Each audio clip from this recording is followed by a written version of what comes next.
الذين ينفقون أموالهم بالليل والنهار سرا وعلانية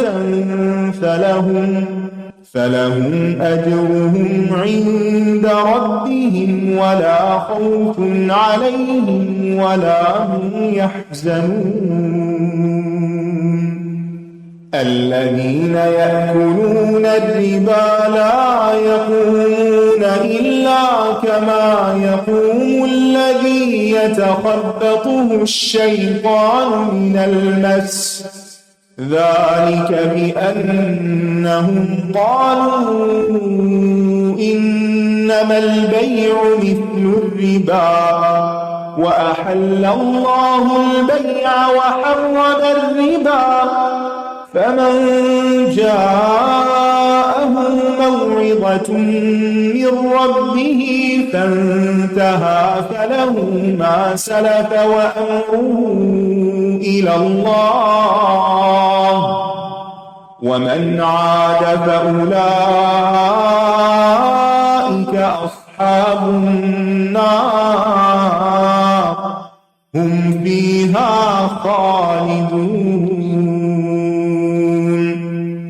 يمحق الله الربا ويربي الصدقات والله لا يحب كل كفار أثيم. إن الذين آمنوا وعملوا الصالحات وأقاموا الصلاة وآتوا الزكاة لهم أجرهم عند ربهم ولا خوف عليهم ولا هم يحزنون. يا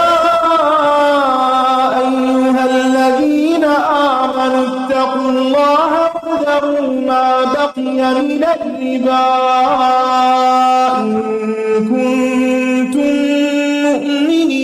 مؤمنين، فإن لم تفعلوا فأذنوا بحرب من الله ورسوله، وإن تبتم فلكم رؤوس أموالكم لا تظلمون ولا تظلمون.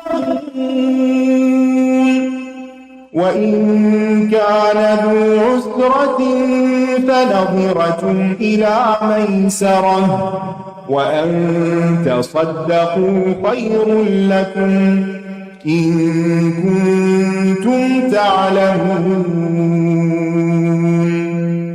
واتقوا يوما ترجعون فيه إلى الله ثم توفى كل نفس ما كسبت وهم لا يظلمون.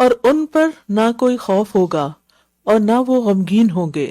صدقے کی تاکید کی وجہ سے یہاں پر مزید رات اور دن کا بھی ذکر کر دیا گیا۔ اللہ کے راستے میں خرچ کرنے کے بے پناہ فائدے ہیں، دنیا میں بھی اور آخرت میں بھی۔ مال کی صفائی ہوتی، انسان کا تزکیہ ہوتا ہے، قلب کا تزکیہ ہوتا ہے، بیماریوں اور مصیبتوں سے نجات ملتی ہے۔ ابن قیم کہتے ہیں مصیبتوں کو ٹالنے میں صدقے کی عجیب تاثیر ہے، خواہ یہ صدقہ فاجر یا ظالم کی طرف سے ہو یا کافر کی طرف سے، اللہ تعالیٰ اس کے ذریعے سے بہت ساری مصیبتوں کو دور فرماتے ہیں، اور یہ تمام عام اور خاص لوگوں کو معلوم ہے کیونکہ لوگوں کو اس کا تجربہ ہے۔ اور یہ تمام عام اور خاص لوگوں کو معلوم ہے کیونکہ لوگوں کو اس کا تجربہ ہے، یعنی تجربہ کر کے دیکھیے کہ صدقہ کرنے سے مصیبت کتنی جلدی ٹلتی ہے۔ پھر غریبوں مسکینوں کو خوشی فراہم کرتا ہے، یعنی صدقہ لوگوں کے لیے لوگوں کو خوش کرنے کا سبب ہے اور ان کی مصیبتوں کو دور کرنا افضل ترین عمل ہے۔ صدقے سے رزق میں برکت اور مال میں وسعت ہوتی ہے، یہ تو دنیا کے فائدے تھے، اور آخرت میں صدقہ دینے والے کے لیے قبر کی گرمی سے ڈھال بن جائے گا، قیامت کے دن سایہ بن جائے گا۔ رسول اللہ صلی اللہ علیہ وسلم نے فرمایا یقیناً صدقہ کرنے والوں کی قبروں سے حرارت کو بجھا دیتا ہے، یعنی قبروں کی گرمی صدقے سے ختم ہو جاتی ہے۔ اور پھر قیامت کے دن بھی سورج سوا نیزے تک آ جائے گا اور شدید گرمی ہوگی تو انسان کے لیے اور کوئی سایہ نہیں ہوگا سوائے اس کے اپنے صدقے کے۔ پھر گناہوں کی بخشش ہوگی، فرمایا صدقہ گناہوں کو اس طرح مٹاتا ہے جیسے پانی آگ کو مٹاتا ہے۔ صدقے سے میزان بھاری ہو جائے گا، یعنی جس نے اللہ کی راہ میں کوئی چیز خرچ کی اس کے لیے 700 گنا اجر لکھا جائے گا، یعنی ایک چیز 700 گنا بڑھ جائے گی تو وہ میزان کتنا بھاری ہوگا۔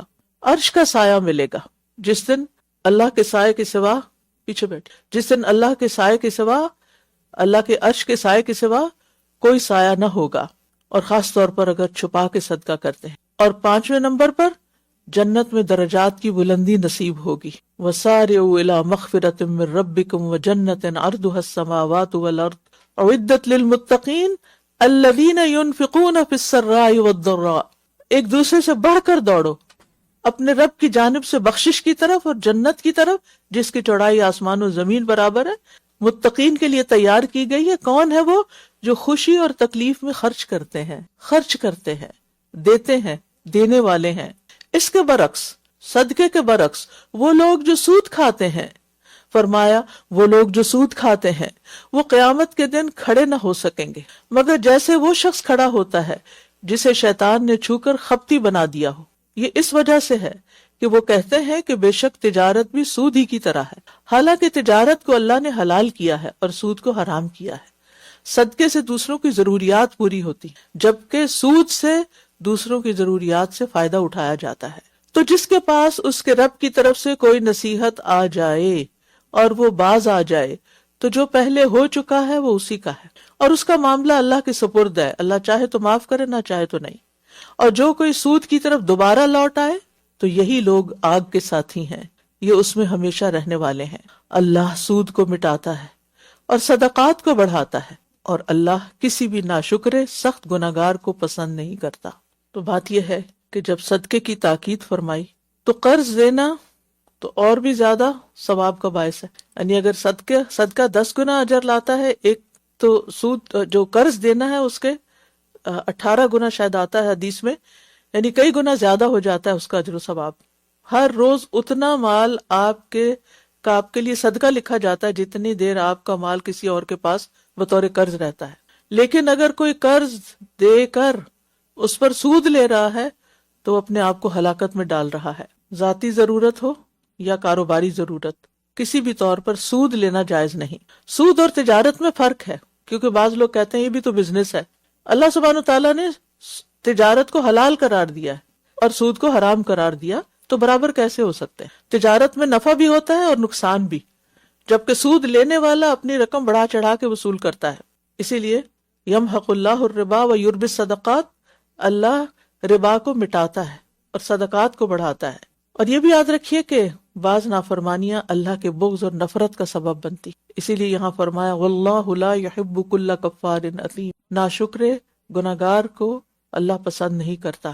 تو یاد رکھیے مالدار ہو کر محتاج کی مدد نہ کرنا، اس کو قرض نہ دینا، یہ نعمت کی سخت ناشکری ہے۔ پھر فرمایا بے شک جو لوگ ایمان لائے اور انہوں نے نیک اعمال کیے اور نماز قائم کی اور زکوٰۃ ادا کی، ان کے لیے ان کا اجر ان کے رب کے پاس ہے، اور ان پر نہ کوئی خوف ہوگا اور نہ ہی وہ غمگین ہوں گے۔ تو خوف اور غم سے نکلنے کا نسخہ ہے یہ کہ انسان نماز بھی قائم کرے دیگر نیک اعمال کے ساتھ ساتھ، اور زکوٰۃ بھی ادا کرے۔ پیچھے عام صدقات کی بات ہو رہی ہے جس میں زکوٰۃ بھی انکلوڈیڈ ہے، یہاں الگ طور پر خاص طور پر زکوٰۃ کی بات ہو رہی ہے، کیونکہ ایمان عمل صالح کو جنم دیتا ہے، اور عمل صالح میں ٹاپ پر نماز اور زکوٰۃ ہے۔ اور پھر جب انسان ایمان اور عمل صالح کے ساتھ نماز اور زکوٰۃ کے ساتھ مدد لیتا ہے اور ایمان مزید مضبوط ہوتا ہے، تو پھر انسان حرام چیزوں سے زیادہ آسانی سے بچ سکتا ہے۔ جب انسان کا ایمان کمزور ہوتا ہے تو پھر وہ حلال حرام کی پرواہ نہیں کرتا۔ اے لوگو جو ایمان لائے ہو، اللہ سے ڈرو، اور سود میں سے جو لوگوں کے ذمہ باقی رہ گیا ہو اسے چھوڑ دو، مت لو ان سے، اگر تم واقعی مومن ہو۔ پھر اگر تم ایسا نہیں کرتے تو جان لو کہ تمہارے لیے اللہ اور اس کے رسول کی طرف سے اعلان جنگ ہے، اللہ اور اس کے رسول کی طرف سے اعلان جنگ ہے۔ اور اگر تم توبہ کر لو تو تمہارے اصل مال تمہارے لیے ہیں، یعنی جو قرض دیا ہوا وہ واپس لے سکتے ہو، نہ تم ظلم کرو گے اور نہ تم پر ظلم کیا جائے گا۔ اور اگر وہ مقروض تنگ دست ہو تو آسانی تک مہلت دینا ہوگی، اور اگر تم اصل قرضہ صدقہ کر دو تو وہ تمہارے لیے بہتر ہے اگر تم جانتے ہو، یعنی قرض کو معاف کر دینا یہ بہترین صدقہ ہے۔ نبی صلی اللہ علیہ وسلم نے فرمایا جس نے اپنے قرض دار کو مہلت دی یا قرض معاف کر دیا تو اللہ تعالیٰ اسے قیامت کے دن اپنا سایہ عطا فرمائے گا۔ لہٰذا ہم سب کو ایسے احکامات پر عمل کرنا چاہیے جو قیامت کے دن ہماری پروٹیکشن کا باعث ہوں۔ پھر فرمایا اور اس دن سے ڈرو جس میں تم سب اللہ کی طرف لوٹائے جاؤ گے، پھر ہر شخص کو اس کی کمائی کے مطابق پورا پورا بدلہ دے دیا جائے گا اور وہ ظلم نہ کیے جائیں گے، یعنی جو یہاں کرو گے اس کا ٹھیک ٹھیک بدلہ ملے گا، پورا پورا ملے گا، اور کسی پر ظلم نہیں ہوگا، زیادتی نہیں ہوگی۔ نیکسٹ يا أيها الذين آمنوا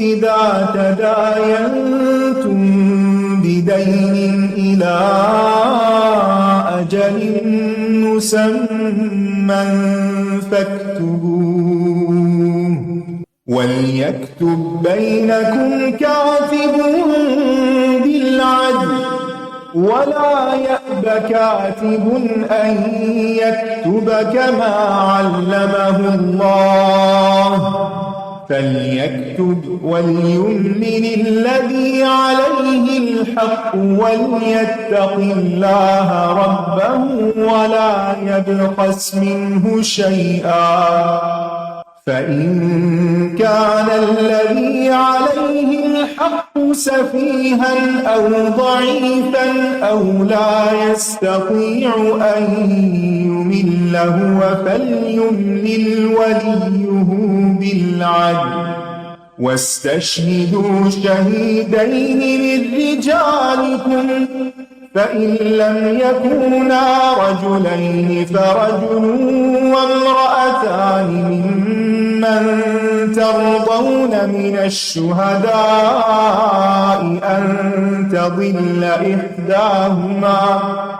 أن تضل إحداهما فتذكر إحداهما الأخرى ولا يأبى الشهداء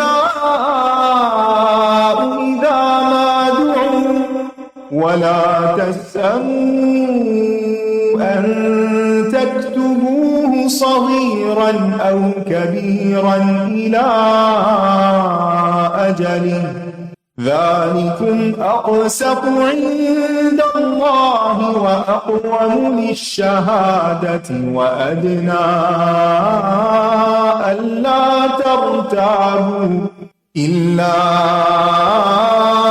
أن تكون تجارة حاضرة تديرونها بينكم فليس عليكم جناح ألا تكتبوها وأشهدوا إذا تبايعتم ولا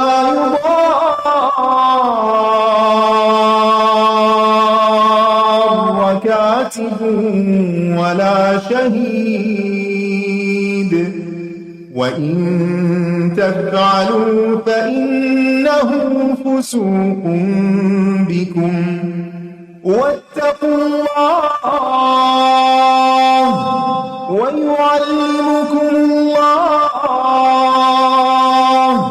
والله بكل شيء عليم وإن كنتم على سفر ولم تجدوا كاتبا فرهان مقبوضة فإن أمن بعضكم بعضا فليؤد الذي اؤتمن أمانته وليتق الله ربه ولا تكتموا الشهادة ومن يكتمها فإنه آثم قلبه واللہ بما تعملون علیم۔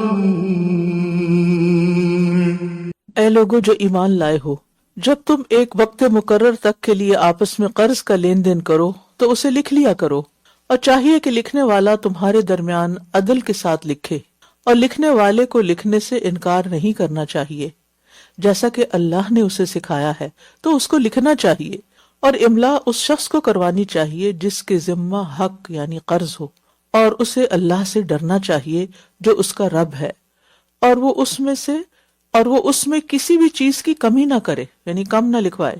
پھر اگر وہ شخص جس کے ذمہ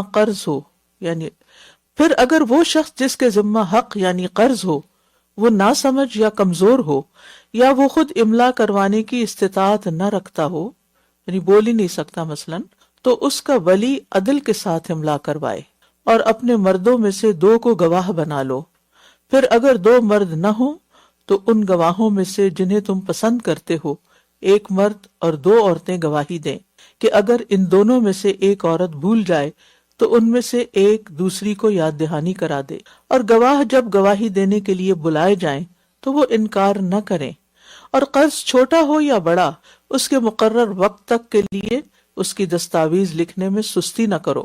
یہ طریقہ اللہ کے نزدیک زیادہ انصاف والا ہے اور گواہی دینے کے لیے زیادہ درست ہے، اور زیادہ قریب ہے کہ تم فریقین شک میں نہ پڑو، مگر یہ کہ نقد تجارت ہو جس کا تم آپس میں لین دین کرتے ہو، تو تم پر کچھ گناہ نہیں کہ تم اس کو نہ لکھو۔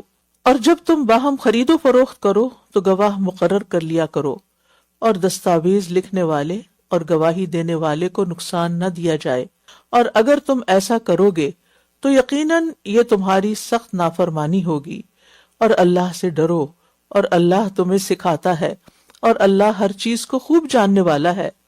اور اگر تم سفر میں ہو اور قرض لینا چاہو اور تمہیں کوئی دستاویز لکھنے والا نہ ملے تو کوئی چیز بطور رہن قرض دینے والے کو قبضے میں دے دی جائے۔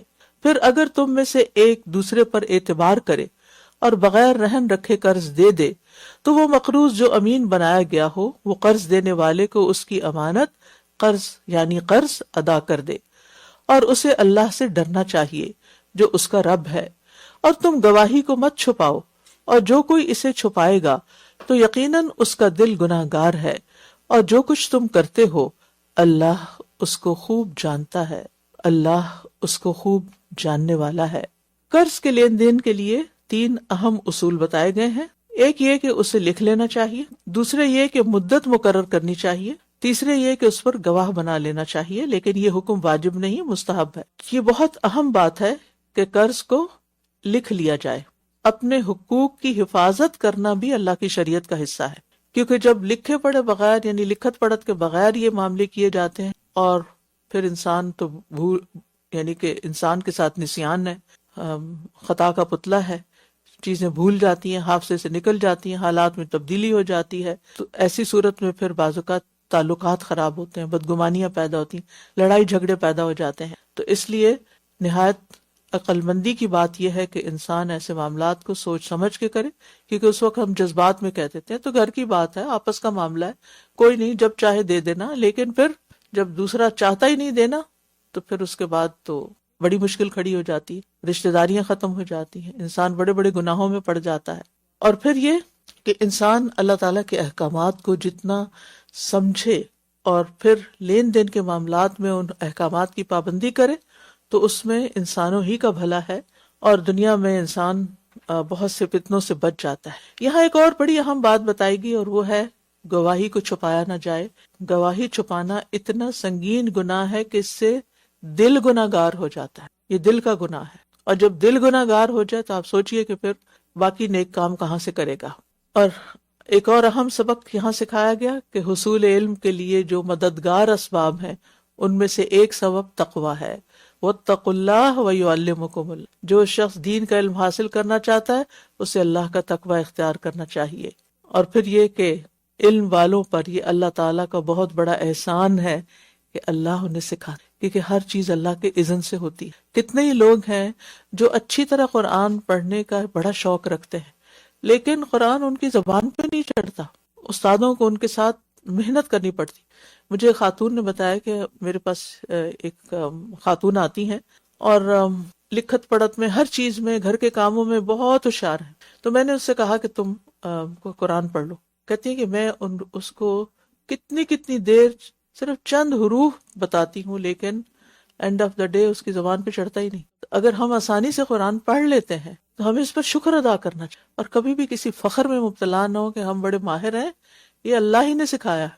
یعلمکم اللہ، اللہ تم کو سکھاتا ہے، لہٰذا اللہ سے دعا کرتے رہنا چاہیے کہ اللہ مجھے علم دے، میرے علم میں زیادہ اضافہ فرما۔ اور پھر یہ ہے کہ جب اللہ تعالیٰ یہ نعمت دے تو اس کا حق کیا ہے کہ پھر اس نعمت کو سنبھال کے رکھا بھی جائے، اس کو بھلا نہ دیا جائے۔ جو چیز اللہ نے بطور احسان آپ کو دی اس کو جانے نہ دیا جائے، اور اس کا حق کیا ہے، اس پہ شکرانہ کیا ہے کہ اس کو تازہ رکھا جائے۔ علم اب یہ الحمدللہ یہ جو دورہ قرآن شروع ہوا ہے، اس میں یہ نہیں کہ آپ میں سے بہت سے لوگ پہلی دفعہ کوئی سن رہے ہوں گے، آپ سب اور اکثریت جو ہے انہوں نے پہلے بھی پڑھ رکھا ہے۔ میں نے الحمدللہ خود کئی دفعہ پڑھایا بھی ہے، لیکن قرآن ایک ایسی کہ ہر دفعہ لگتا ہے کہ بالکل نئی چیز، اور اس کو تازہ رکھنے کی ضرورت ہوتی ہے، اس کو پختہ کرنے کی ضرورت ہوتی، اور اس کے لیے ایک ہی طریقہ ہے کہ بار بار پڑھتے رہو اور سنجیدگی کے ساتھ پڑھو، دہرائی کرو۔ اور شکر کا تقاضا یہ بھی ہے کہ اپنے علم کو آگے پھیلایا جائے، دوسروں کو بھی سکھایا جائے، دوسروں کو یہاں آنے کی دعوت بھی دی جائے، اور اس کے ساتھ یہ کہ اس کے جو لنکس ہیں وہ دوسروں کے ساتھ بھی شیئر کیے جائیں، جو خواتین کسی بھی مجبوری سے گھر سے نہیں نکل سکتے، کچھ بزرگ ہیں جو گھر سے نہیں نکل سکتے موسم کی شدت کی وجہ سے یا کسی بھی مجبوری سے، تو ان تک یہ میسج پہنچا دیا جائے تاکہ وہ اپنے گھر کے کمفرٹ میں اس کو سنتے رہیں، تاکہ علم تازہ ہو جائے۔ کیونکہ ہم زندگی کے ہر روز میں آگے کی طرف سفر کر رہے ہیں، پیچھے نہیں جانا، واپس نہیں جانا، آگے جا رہے ہیں، اور ایک دن موت کو جا ملاقات کریں گے، اور وہ جو لکھا ہوا وقت ہے نا اس نے نہیں ٹلنا، لہٰذا ہر وقت اس کی تیاری میں بھی رہنا چاہیے، اور اس کی تیاری میں سے یہ چیز ہے کہ ہم قرآن کے ساتھ اپنا تعلق مضبوط کریں۔ نیکسٹ، للہ ما فی السماوات وما فی الارض وَإِن تُبْدُوا مَا فِي أَنفُسِكُمْ أَوْ تُخْفُوهُ يُحَاسِبْكُم بِهِ اللَّهُ فَيَغْفِرُ لِمَن يَشَاءُ وَيُعَذِّبُ مَن يَشَاءُ واللہ علی کل شیء قدیر۔ آمن الرسول بما انزل الیہ من ربہ والمؤمنون کل آمن باللہ وملائکته وكتبه ورسله لا نفرق بين أحد من رسله وقالوا سمعنا وأطعنا غفرانك ربنا وإليك المصير لا يكلف الله نفسا إلا وسعها لها ما كسبت وعليها ما اكتسبت ربنا لا تؤاخذنا إن نسينا أو أخطأنا ربنا ولا تحمل علينا إصرا كما حملته على الذين من قبلنا ربنا ولا تحملنا ما لا طاقة لنا به واعف عنا واغفر لنا وارحمنا أنت مولانا فانصرنا على القوم الكافرين. اللہ ہی کا ہے جو کچھ آسمانوں میں اور زمین میں ہے، اور جو کچھ تمہارے دلوں میں ہے، خواہ تم اسے ظاہر کرو یا اسے چھپاؤ، اللہ اس پر تمہارا محاسبہ کرے گا، پھر جسے وہ چاہے گا بخش دے گا اور جسے وہ چاہے گا عذاب دے گا، اور اللہ ہر چیز پر پوری قدرت رکھنے والا ہے. اس آیت میں اللہ تعالیٰ کی 3 صفات کا ذکر ہوا ہے: ملک، علم اور قدرت.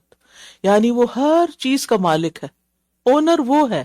ہمارے پاس یہ سب کچھ ٹیمپریری ہے، ہمارے امتحان کے لیے ہے، ہماری ضروریات پوری کرنے کے لیے.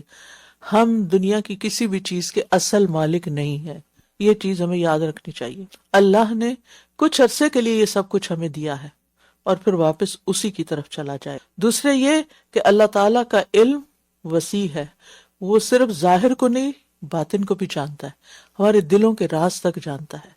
اور تیسری یہ کہ اسے پوری ہر چیز پر پوری قدرت اور کنٹرول ہے، اور خاص طور پر جسے چاہے سزا دے اور جسے چاہے معاف کر دے. سارے اختیارات اس کے پاس ہیں، لہٰذا اسی کی طرف رجوع کرنا چاہیے. یہی 3 صفات جو ہیں تفصیل کے ساتھ آیت الکرسی میں بھی آئی ہیں. اور پھر دل کے کن افعال پر محاسبہ ہوگا؟ وہ جن کا انسان پختہ ارادہ کر لیتا ہے کسی کفر کا یا برے کام کا، تو اس پر محاسبہ ہوگا. یا کسی گناہ کا، مثلاً کوئی چوری کا پکا ارادہ کر لیتا ہے یا زنا کا ارادہ کر لیتا ہے، تو اگر وہ کر نہیں بھی سکتا تو بہرحال اس برے خیال پر اس کی پکڑ ہو سکتی ہے، کیونکہ بعض اوقات انسان ارادہ کرتا ہے اور وہ پورا نہیں ہوتا، مگر اس کی نیت پوری ہوتی کہ مجھے موقع ملا تو میں غلط کام کروں گا. تو غلط سوچوں سے، غلط خیالات سے بھی پرہیز کرنا چاہیے، کیونکہ وہ اللہ کی نگاہ میں ہے. اور اللہ کی ناراضگی والی باتیں لوگوں کے سامنے نہ کرنا لیکن دل میں چھپانا، یہ عقل اور علم کے ناقص ہونے کا ثبوت کہ انسان کے پاس عقل ہی نہیں. وہ کیا سوچتا ہے اللہ کو نہیں پتا، اللہ کو تو سب پتا ہے. لہٰذا ظاہر کی صفائی سے زیادہ دلوں کی صفائی کریں، باطن کی، اور دلوں میں کوئی ایسی بات چھپا کے نہ رکھیں جو اللہ تعالیٰ کو پسند نہیں، جس سے اللہ راضی نہیں. پھر فرمایا رسول اس پر ایمان لایا جو اس کے رب کی طرف سے اس پر نازل کیا گیا، اور سارے مومن بھی، یعنی ان سب چیزوں پر ایمان رکھتے ہیں جن پر رسول ایمان رکھتے ہیں. یہ سب اللہ پر اور اس کے فرشتوں اور اس کی کتابوں پر اور اس کے رسولوں پر ایمان لائے. وہ کہتے ہیں ہم اس کے رسولوں میں سے کسی ایک کے درمیان بھی فرق نہیں کرتے، یعنی جتنے بھی اللہ نے رسول بھیجے ہیں ہم ان سب پر ایمان رکھتے ہیں.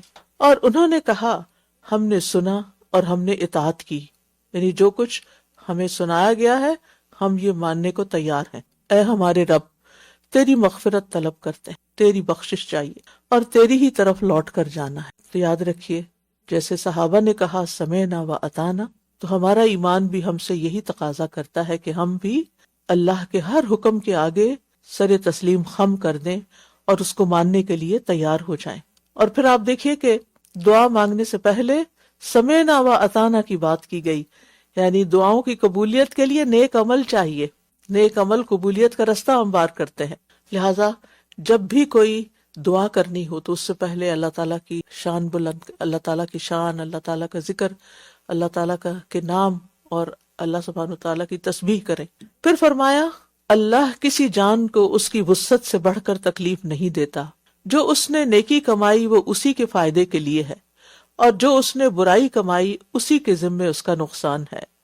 اے ہمارے رب، اگر ہم بھول جائیں یا ہم خطا کر بیٹھیں تو ہمارا مواخذہ نہ کر، ہمیں نہ پکڑنا، ہماری پکڑ نہ کرنا۔ اے ہمارے رب، ہم پر ایسا بوجھ نہ ڈالنا جیسا تو نے ہم سے پہلے لوگوں پر ڈالا تھا۔ اے ہمارے رب، اور تو ہم سے وہ بوجھ نہ اٹھوا جس کو اٹھانے کی ہم طاقت نہیں رکھتے، اور ہم سے درگزر فرما اور ہمیں بخش دے اور ہم پر رحم فرما۔ تو ہی ہمارا مولا ہے، بس کافر قوم کے مقابلے میں ہماری مدد فرما۔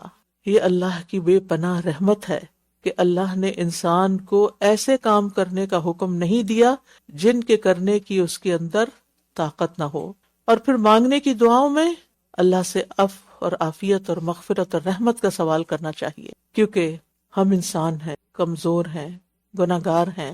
ہماری نجات نہیں ہو سکتی اگر رب ہمیں معاف نہ کرے، ہمیں بخشے نہیں اور ہم پر رحم نہ فرمائے۔ اور پھر اگر ہم چاہتے ہیں کہ ہمیں اپنے دشمنوں کے مقابلے میں فتح حاصل ہو تو اس کے لیے اللہ کو مولا بنا لے۔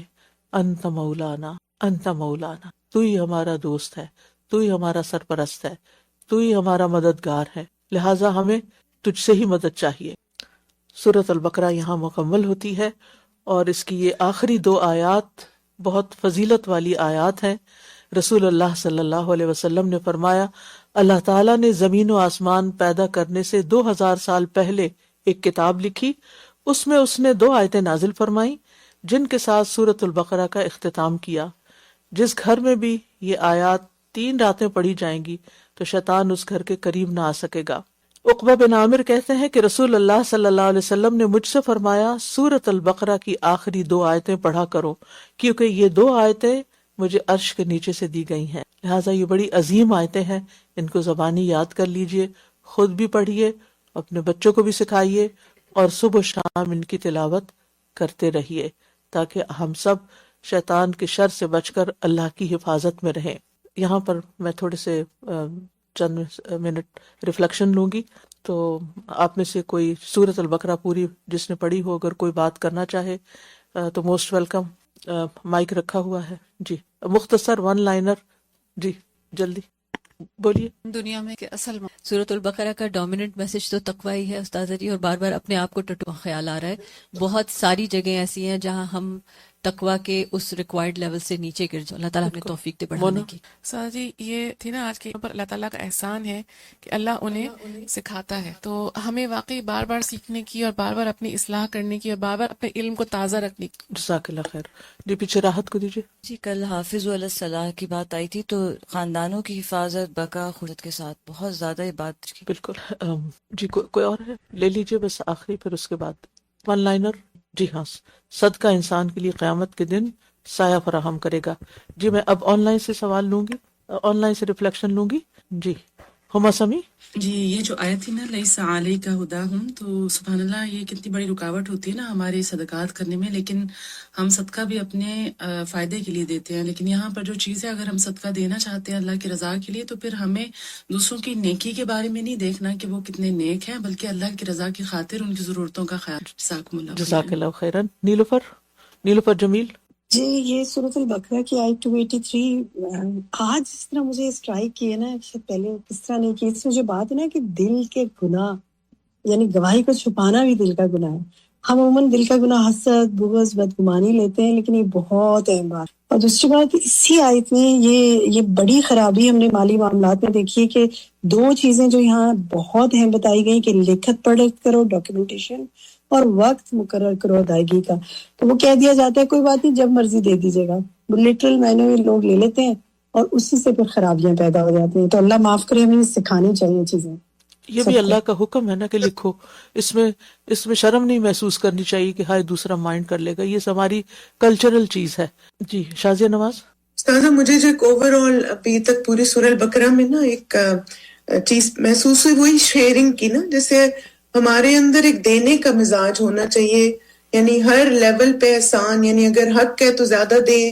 اور ابھی آپ دیکھیں صدقے کی بھی بات ہوئی تو وہ بھی انسان کیلکولیشن میں نہ پڑ جائے۔ کل بھی آپ نے ایک بات کی تھی کہ جو حق سے زیادہ دیتا ہے اللہ تعالیٰ اس پہ فضل کرتا ہے اور وہ خیر سے محروم نہیں رہتا۔ اور سازا ایک اور چیز کہ جیسے صدقہ جہاں پہ ہمیں روحانی فوائد دیتا ہے نا،